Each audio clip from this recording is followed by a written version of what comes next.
Assalamualaikum warahmatullahi wabarakatuh. Saya Muhammad Awal Fahmi dengan NIM 6120123139 dari kelas era 7 Prodi Manajemen. Di sini saya akan mereview kembali materi yang telah dibahas oleh Bapak dosen Muhammad Teguh tentang materi teori ekonomi. Yang pertama ada struktur pasar. Pengertian pasar dalam arti sempit, pasar diartikan sebagai tempat bertemunya penjual dan pembeli untuk bertransaksi barang dan jasa. Dalam arti luas, pasar merupakan suatu proses di mana penjual dan pembeli saling berinteraksi untuk menetapkan harga keseimbangan. Secara umum, pasar adalah tempat bertemunya permintaan dan penawaran sehingga dapat menetapkan harga. Fungsi dan peranan pasar dalam perekonomian. Fungsi utama yang pertama ada fungsi distribusi.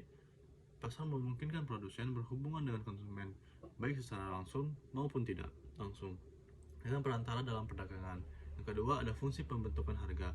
Harga pasar akan terbentuk dengan adanya kesepakatan antara pembeli dan penjual. Yang ketiga, ada fungsi promosi. Pasar dapat digunakan oleh produsen untuk memperkenalkan barang yang diproduksinya. Hal ini terutama untuk barang-barang baru. Peranan pasar.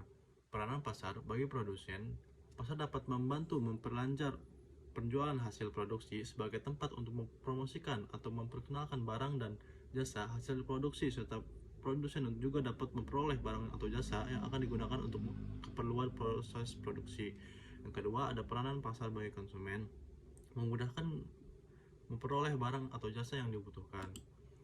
Yang ketiga, ada peranan pasar bagi pembangunan, membantu menyediakan segala macam barang dan jasa yang bermanfaat bagi pembangunan.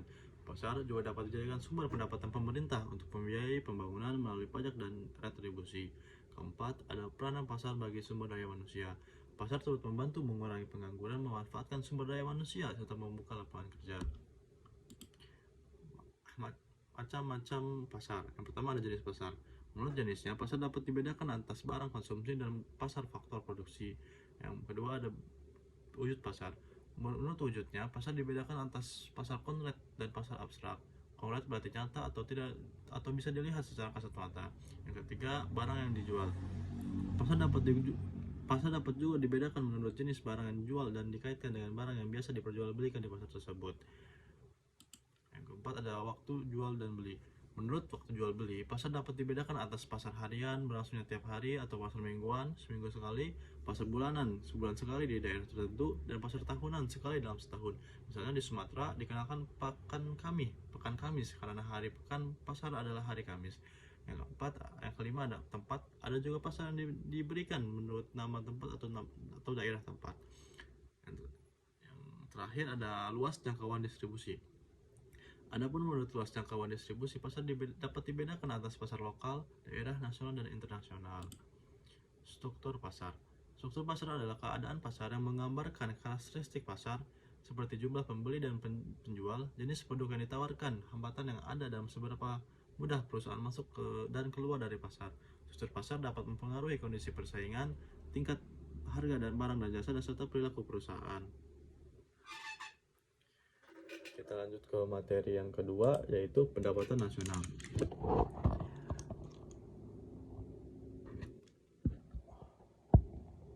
Sejarah pendapatan nasional. Sejarah pendapatan nasional memiliki arti khusus yang dilambangkan dengan huruf Y. Perhitungan pendapatan nasional dilakukan pertama kali oleh Sir William Petty di Inggris pada tahun 1665. Ketika itu, Petty menamakan dengan pendapatan masyarakat, yang merupakan penjumlahan dari nilai upah yang diterima oleh masyarakat dan nilai pendapatan yang diterima oleh negara dalam waktu setahun. Yang disebut terakhir ini bersumber dari perolehan sewa, bunga, dan keuntungan perusahaan negara. Pendapatan masyarakat sekaligus juga merupakan pengeluaran masyarakat, yaitu pengeluaran konsumsi masyarakat dan surplus pendapatan yang tidak dikonsumsi. Dengan kata lain, pendapatan masyarakat yang ditaksir oleh Sir William Petty saat itu sudah menggunakan pendekatan pendapatan dan pendekatan pengeluaran. Penaksiran yang lebih sistematik dikerjakan oleh Gregory King pada tahun 1696. Pada waktu itu, King menambahkan nilai investasi sebagai salah satu unsur pendapatan nasional. Pengertian pendapatan nasional. Pendapatan nasional adalah jumlah pendapatan yang diterima oleh masyarakat suatu negara dalam kurun waktu tertentu yang biasa 1 tahun. Konsep pendapatan nasional pertama kali dicetuskan oleh Sir William Petty dari Inggris. Dia berusaha menaksir pendapatan nasional negaranya pada tahun 1665.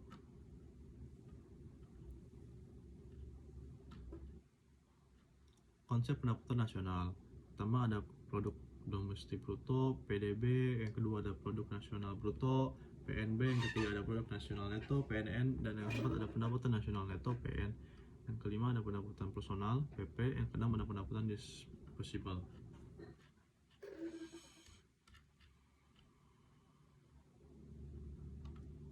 Lanjut ke materi yang ketiga, yaitu persaingan monopolistik. Persaingan monopolistik adalah bentuk pasar yang di dalamnya terdapat banyak penjual atau produsen dan pembeli atau konsumen. Tapi produk yang dijual memiliki perbedaan yang cukup signifikan sehingga penjual memiliki sedikit kekuatan untuk mengontrol harga. Kelebihan dan kekurangan pasar persaingan monopolistik. Kelebihan pasar persaingan monopolistik yang pertama adalah banyaknya perusahaan di dalam pasar akan memberikan keuntungan tersendiri untuk para konsumen dalam memilih barang atau produk yang terbaik bagi mereka. Adanya kebebasan untuk keluar dan masuk untuk produsen, sehingga hal itu akan mendorong para produsen untuk selalu melakukan inovasi dalam setiap produk yang ditawarkan. Kekurangan pasar persaingan monopolistik yang pertama ada pasar persaingan monopolistik memiliki tingkat persaingan yang cukup tinggi, baik dalam harga, kualitas, maupun layanan, sehingga para produsen yang tidak mempunyai modal dan pengalaman yang cukup akan lebih cepat keluar dari pasar itu. Selanjutnya ada dibutuhkan modal yang cukup besar untuk dapat masuk ke dalam pasar tersebut, sebab para pemilik usaha yang ada di dalamnya mempunyai skala ekonomi yang tinggi. Pasar ini bisa mendorong berbagai perusahaan untuk selalu memberikan inovasi sehingga hal itu akan meningkatkan biaya produksi yang nantinya berimbas kepada harga produk yang harus dibayar oleh para konsumen. Karakteristik pasar persaingan monopolistik yang pertama ada hambatan masuk rendah, yang kedua ada diferensiasi produk, yang ketiga ada diferensiasi harga, keempat ada elastisitas permintaan. Sistem pasar persaingan monopolistik. Pertama ada sistem pemasaran, yang kedua ada sistem produksi, yang ketiga ada sistem penetapan harga, yang keempat ada sistem distribusi, dan yang kelima ada sistem persaingan.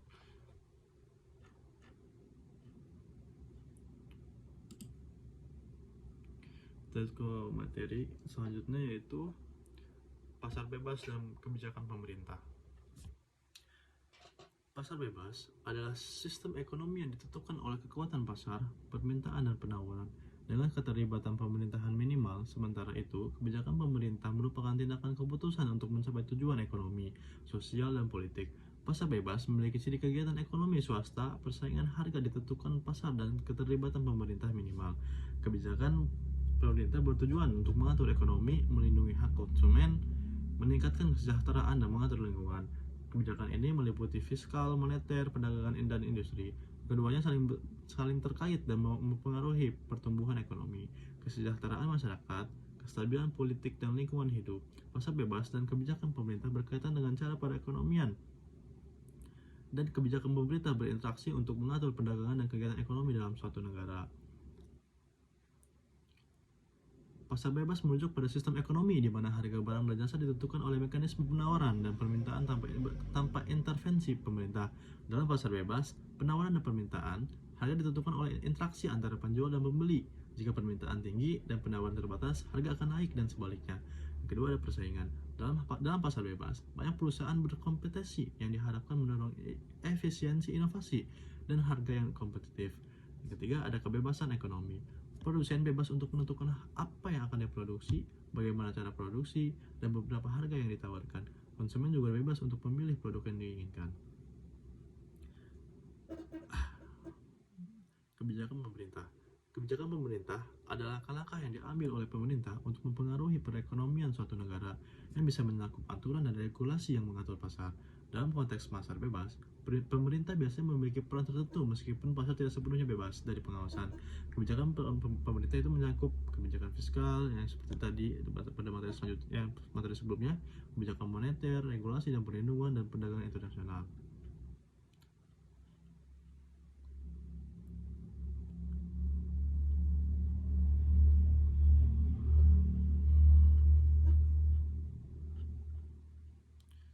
Ada model ekonomi pasar bebas. Terdapat beberapa model ekonomi yang lebih mendalam mengenai pasar bebas, antara lain itu adalah kapitalisme. Kapitalisme adalah sistem ekonomi yang mengutamakan kepemilikan pribadi terhadap sumber daya dan perusahaan, serta mengandalkan pasar bebas untuk menentukan harga dan alokasi sumber daya. Dalam sistem kapitalisme, individu dan perusahaan swasta memiliki kebebasan untuk berbisnis, menghasilkan keuntungan, dan berkompetisi di pasar. Yang kedua adalah ekonomi pasar bebas sosial. Meskipun mirip dengan kapitalisme, ekonomi pasar bebas sosial mengedepankan keseimbangan antara kebebasan pasar dan jaminan sosial bagi warga negara. Negara tetap menyediakan layanan dasar seperti kesehatan, pendidikan, dan kesejahteraan sosial. Ketiga ada neoliberalisme. Neoliberalisme adalah pendekatan ekonomi yang sangat menekankan pada pasar bebas, privatisasi, deregulasi, dan pengurangan peran negara dalam perekonomian. Banyak negara berkembang yang menerapkan kebijakan neoliberal dalam upaya meningkatkan efisiensi dan pertumbuhan ekonomi.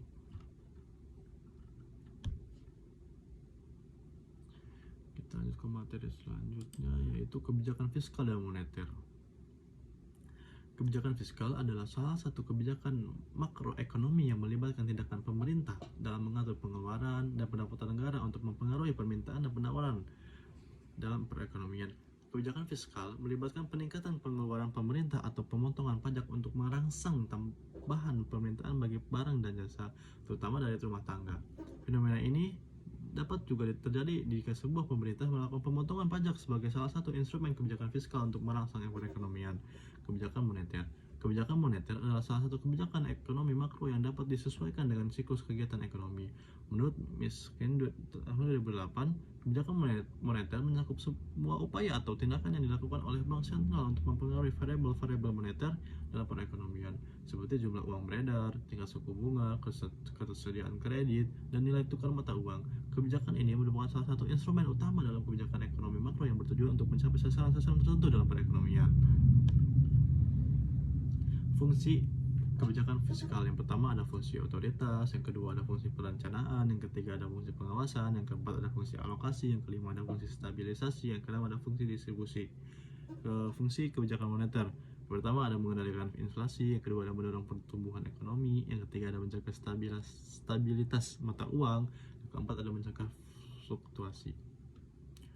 Tujuan kebijakan fiskal yang pertama ada memperbaiki keadaan perekonomian, yang kedua ada meningkatkan kesempatan kerja, ketiga ada menjaga kestabilan harga-harga secara umum dan laju inflasi, yang keempat ada meningkatkan distribusi pendapatan nasional. Dan untuk tujuan kebijakan moneter yang pertama ada menjaga stabilitas ekonomi, yang kedua ada menjaga stabilitas harga, yang ketiga ada meningkatkan kesempatan kerja, dan yang keempat adalah memperbaiki posisi neraca perdagangan dan neraca pembayaran.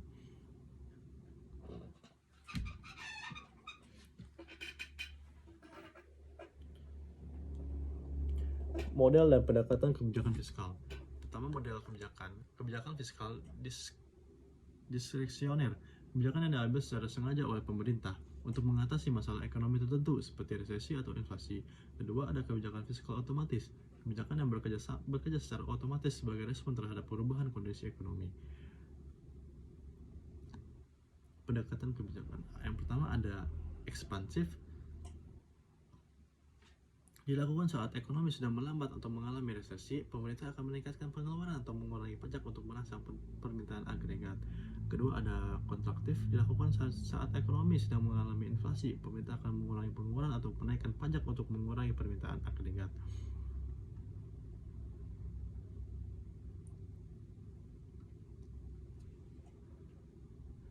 Model dan pendekatan kebijakan moneter. Yang pertama ada model kebijakan moneter, yaitu teori kuantitas uang, menjelaskan hubungan antara jumlah uang beredar, tingkat harga, dan output real.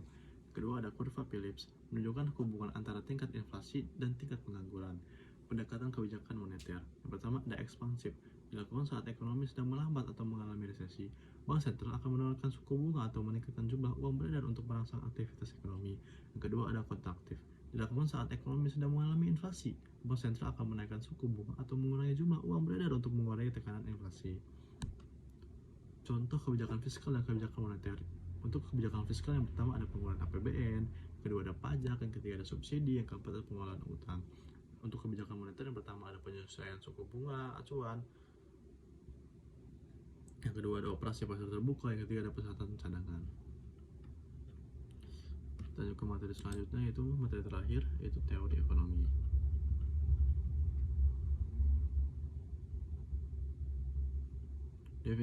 Definisi perekonomian terbuka. Perekonomian terbuka adalah perekonomian yang melibatkan diri dalam perdagangan internasional, ekspor dan impor, barang dan jasa, serta modal dengan negara-negara lain. Sistem ini memberikan kesempatan bagi masyarakat untuk berinteraksi dalam bidang ekonomi dengan negara lain, baik itu perseorangan, swasta, ataupun pemerintah. Kegiatan ekonomi tersebut bisa dalam bentuk perdagangan produk barang dan jasa, pertukaran teknologi, dan sebagainya. Dalam perekonomian terbuka, beberapa produksi dalam negeri diekspor atau dijual di luar negeri, dan di samping itu ada juga barang-barang dari negara itu yang diimpor dari negara lain. Faktor-faktor yang bisa menyebabkan perdagangan internasional yaitu yang pertama, ada motif keuntungan yang diperoleh dalam perdagangan. Yang kedua, ada perbedaan dalam tingkat kelangkaan. Yang ketiga, ada perbedaan komparatif dari harga barang. Yang keempat, ada perbedaan dalam kemampuan untuk produksi.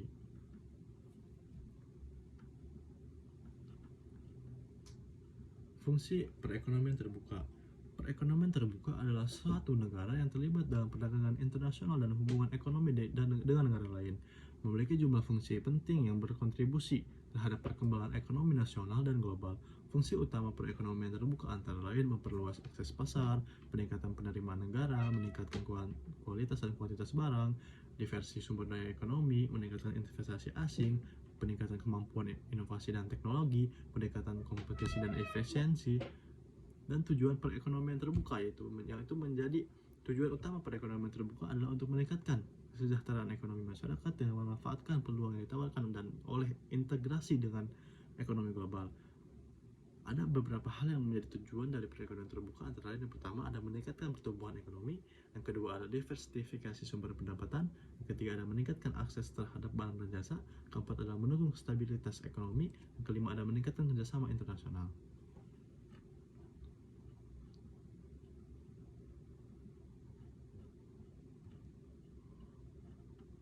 Model perekonomian terbuka.